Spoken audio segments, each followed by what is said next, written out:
Hello and welcome to another chess game. In this video I'm going to cover the game between Fabiano Caruana and Magnus Carlsen from the Clutch Chess online tournament. So what is Clutch Chess in the first place? So as the pandemic broke out, over-the-board chess was discontinued and chess also migrated online to the internet. And the top players started to play an online chess tour that was branded by Magnus Carlsen, called the Magnus Carlsen Chess Tour. And this Clutch Chess is the third event of this tour. At this event, the players are playing rapid matches against each other in a knockout system. So they play 12 games in 2 days, and the winner goes to the next round.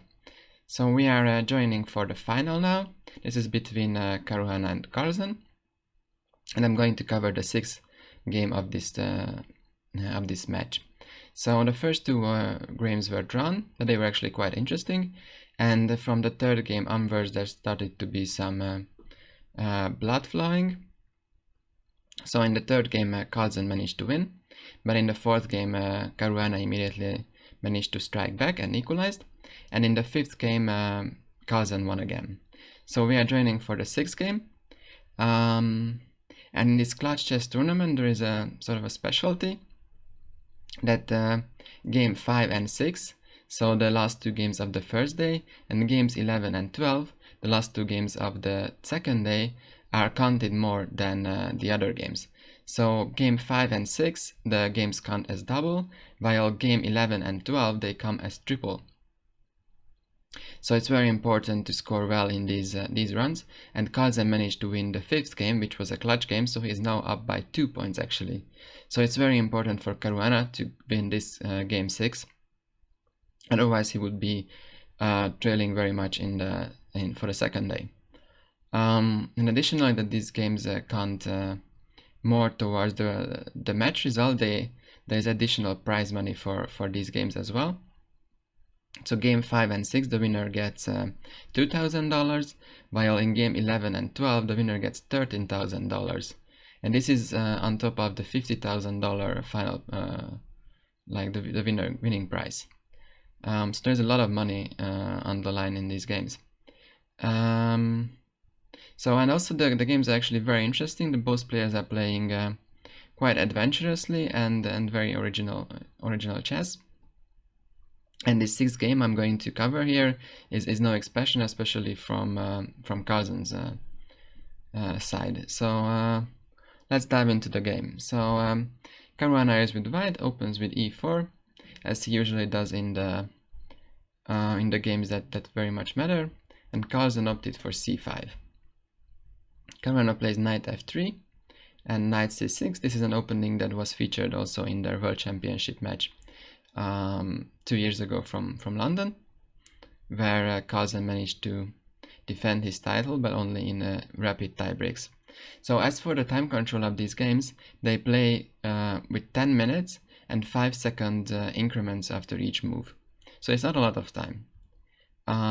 So yeah, usually people play d4 in this position, but the other main line is bishop b5. That's also very common. And Carlsen plays e6. His plan is to develop his knight to e7, and when white captures on c6, he could take back with the knight. So for exactly that reason, Caruana decided to immediately take on c6, so that in this case black has to recapture with the pawn, one of the pawns, and it would ruin the pawn structure. And Carlsen took with the b pawn, so b takes c6. And now Caruana plays d3. Comes queen c7, so players are trying to develop castle, and Carlsen plays knight e7.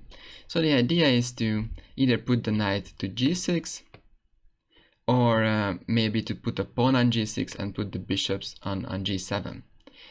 So something would go to g6, and actually to prevent this, Caruana immediately plays h4.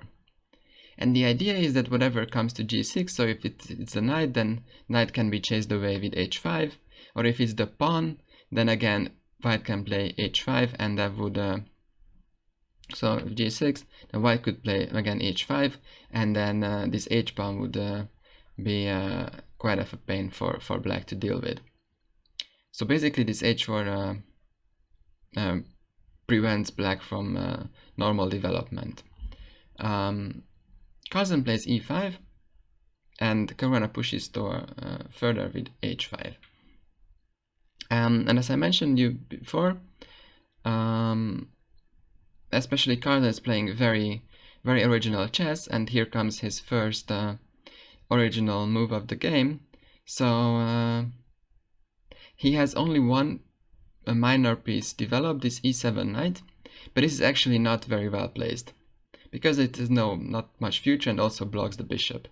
So he decides to just move back with the knight, the only piece he has already developed.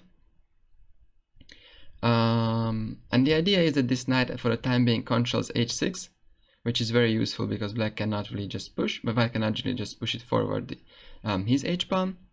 And yeah, in the future black can just play bishop e7 and the knight can go to f6. So it's a more natural setup, but it takes a lot of time. So because black is undeveloped, Caruana tries to open the position, and he plays knight h2 with the idea to push f4 and open the position.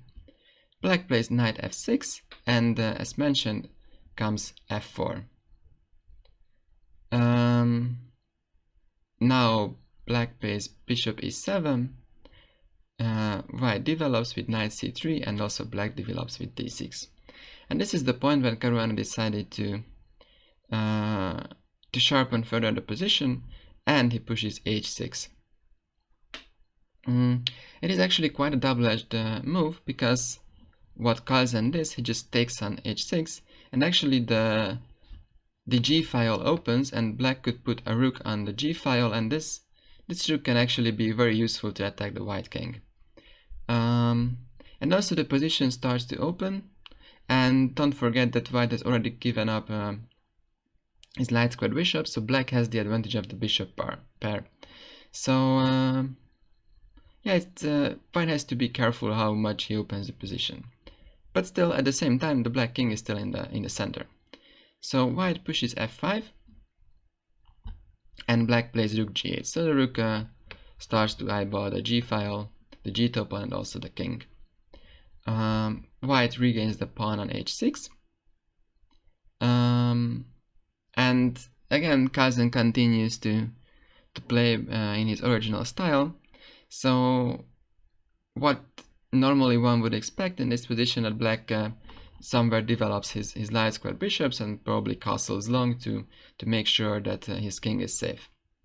However, what Carlsen does is c4, opening the position even further, even though his king is in the center. So now his idea is to give a check on b6 with the queen, and then the b2 pawn would be hanging. So to prevent this, Caruana sidesteps with his king. And now black plays bishop e6.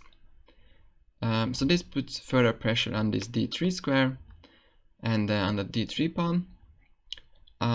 As a matter of fact, it would make quite some sense if white just pushes d4.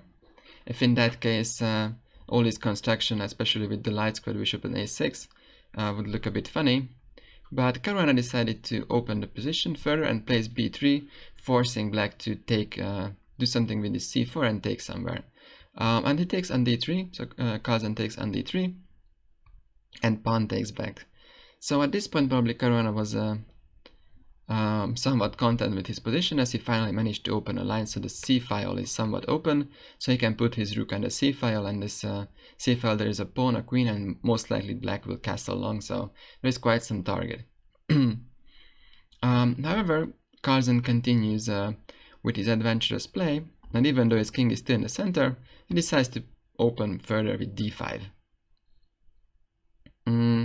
Caruana again probably welcomes his decision and just takes on d5 to open the position further, and here comes Carlsen with long castle, and this was the point of opening all his lines. So now his king is castled, and actually all his pieces of Magnus's pieces are really well positioned and are attacking. So as a matter of fact, this position is already very bad with with white. And after the game, in the interview, Carlsen said that obviously he thought that this position is close to be winning with the black pieces, and actually white played poorly and kind of as a player who doesn't really know chess. So it is quite strange to say about the second best player of the world that he doesn't know chess. Yeah, but Carlsen was never a shy person, so he never shied away from comments like this. So what does back to the game? What does white do here? Well, so this d5 pawn is just going to be captured. You cannot really take on c6 any further, because then the rooks enters the game on d3, and actually this is just a horrible position with white. Everything is just hanging. The pieces are really bad with white, and black is going to collect a lot of material. So instead of this, what Caruana does is developing his rook to c1. That makes quite some sense. The rook has many targets on the c file, and now Carlsen just takes back the pawn. Caruana develops with queen f3, and now the other bishop also joins the game, and Carlsen plays bishop e3. And actually this is a position where Caruana realized that he's actually losing material. He cannot play rook c2 anymore, because then knight b4 comes, and then his rook is hanging. The d3 pawn is very weak, and he's just going to drop a lot of material. So to bishop a3, Caruana decided to just give up the exchange. He didn't move his rook. He played knight e4. Carlsen accepted the sacrifice, taking on c1, and rook took back. So if we evaluate this position, so there is quite some weaknesses in the black camp as well. Especially the c5 square is just a very nice outpost for the white knights. However, the main problem of white's position is that this h2 knight is just so much out of the play that it's hard to imagine there is a true counterplay for the exchange. And Carlsen comes further with knight b4, which attacks this d3 pawn that's going to be also captured very soon, as now there are three attackers: the knight, the bishop, and the rook. So Caruana plays knight c5, and black takes with the bishop on d3. I haven't mentioned so far the time situation. So Carlsen played, at least in my opinion, exceptional moves. But at the same time, he really burned his time. So at this point, he only had like a minute left. And of course, the increments. While Caruana still had about 5 minutes left. And the position, even though is looking very, very promising with black, it's still very complicated. And white plays a very, very nice move, which further complicates the position. That is f6. But let's go a bit back. So why is f6 so good? So what happens if white plays a3 at this position? The idea is that if the knight moves back, so let's say knight d, whatever it moves, then white could just capture this d3 bishop. So black has to be careful, and the idea is that if after a3, black just plays this intermediate move with e4. And this also protects the bishop. And if knight takes on e4, then black would just simplify the position. Bishop takes e4, queen takes e4, and just moves away with the knight. And black is just simply up an exchange, and the position is very open for the rooks. So this looks winning for black. So for exactly this reason, white plays f6 in this position. So instead of a3, white plays f6. This is the game position. This is what Caruana came up with. And the idea is that now the white queen can give a check later, probably on h3, sidestepping from all these intermediate e4 moves, because queen h3 is another intermediate check. So now a3 is actually a huge threat. So Carlsen obviously realizes this and knows that he has to do something, but he plays a dubious move. He plays bishop b5. And what is the problem with this move? It looks at the first sight a nice move because this bishop is protected, and it also protects the very important c6 pawn.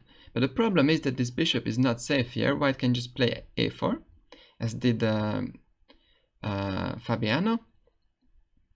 And now the bishop has to move again. And so Carlsen plays bishop a6. And this is the position, that's a critical position. And again, you can stop the video and consider how to continue with the white pieces. So white has a very nice continuation. But actually Caruana himself missed, even though the move he played is also looks nice and very practical in a short time control game. Yeah, so what's the idea here? So black has two minor pieces, this a6 bishop and this b4 knight, that are sort of shaky. Especially the b4 knight is not protected, and this a6 bishop is already attacked by the knight. So even though it is protected, it doesn't look that safe. So what white can do is white can try to attack these pieces. But if you attack immediately, let's say you play queen c3, this move is bad for multiple reasons. One, that there is just a knight a2 fork, but on the other hand, black can just defend by queen b6, and now everything is protected. So instead of king c3, there is this intermediate move that I already mentioned before, queen h3 check. So now the black king moves away, king b8, and now we can play queen c3 with a lot more force. The problem is that if the black knight moves, then there would be this knight takes e6, which is a check and also takes the queen. So black has to be very careful. And the whole point of this combination is that if queen b6 is played, again, now if you don't see the move yet, you can stop the video. The whole point of the combination is that queen takes b4 is possible.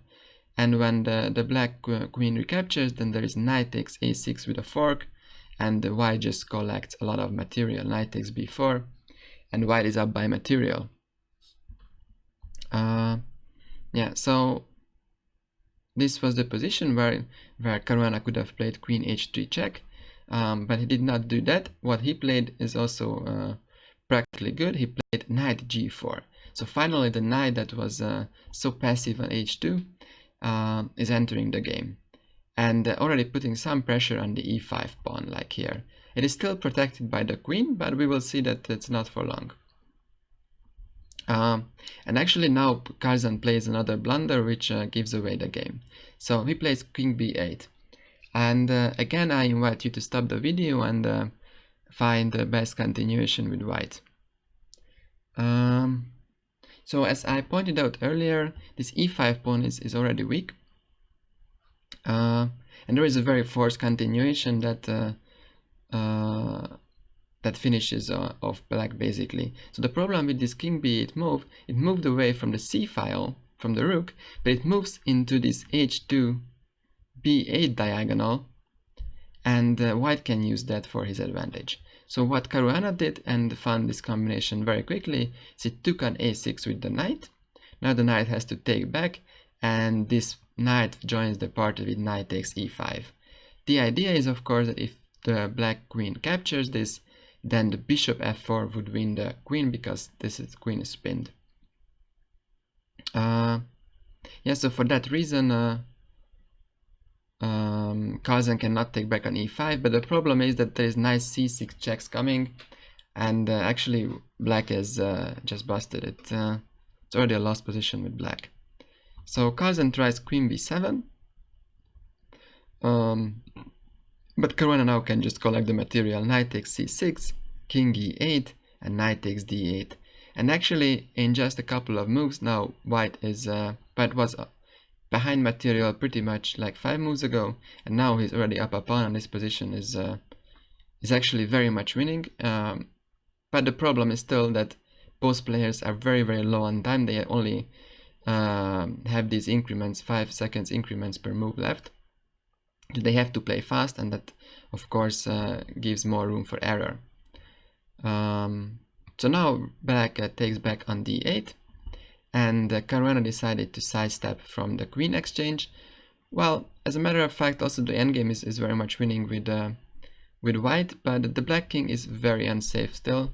So Caruana still tries to mate the king of Carlsen. Now this knight that looks horrible on the side goes back to b8, and also the white bishop goes back and joins the game in the queen side. Now Carlsen plays queen d5, sort of eyeballing this pawn, but white plays rook c7. Now Carlsen tries to develop his knight d7, or develops his knight to d7, and Caruana plays bishop e3, and actually this pawn on a7 is under attack. So Carlsen decided not to defend any further and just goes with knight f6, hoping for some counterplay that the knight starts jumping around, and in time trouble that could be dangerous. White plays rook takes a7, king b8, and Caruana puts his rook back to e7, making sure that everything is protected. His bishop is protected, so everything is fine. And Carlsen decided that he does not want to get checkmated, so tries to exchange some pieces with rook d7. Caruana gives a check on f4, king b7, and actually, as the endgame is also very much winning with white, Caruana is not against exchanging pieces, so takes on d7, and the knight takes back by Carlsen. And now Caruana just plays b4, nothing is hanging anymore, and these pawns are just the decisive factor of the game, the a4 and b4 pawn. Well, they still play a couple of more moves. Knight b6 is coming, so now the pawn is hanging. Caruana gives a check, knight goes back, queen d6, so now actually white provokes the exchange of material. There's nothing better than just exchanging. Bishop takes d6, and yeah, this endgame is just totally winning. King c6, bishop e7.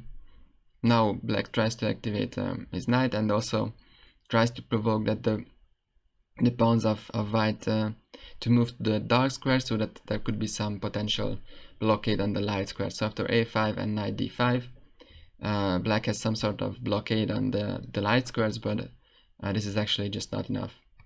Caruana moves away his bishop, king b5, and the king comes off. It's very important that black cannot take on b4, because after bishop b4, king b4, the white pawn just queens. So instead of taking on b4, Caruana played f5, Carlsen played f5, king g3, h5, bishop c5, king a6, and now the white king goes for forward, king h4, and going to eat up the remaining pawns of black. Knight f4 comes from Carlsen. It's important not to give up this last pawn, so white can just play g3, and after knight e2, the bishop can protect the pawn. So Carlsen just plays king b5, king takes h5, knight c3, king g6, knight e4, and the last move is bishop f4. And even though it looks like white just given up his b4 pawn, Carlsen resigned, because if he just takes on b4, the white a pawn is queening. There is nobody stopping him. So this was the sixth game of the clutch chess final, and actually the score is even, so they are at 4-4, and everything will be decided on the second day of the final. Yeah, I will also continue tomorrow with the results of the final and one interesting game from those games. Thanks for watching this video, and if you enjoyed, you can like the video or also subscribe to the channel to never miss a great chess video. Bye bye.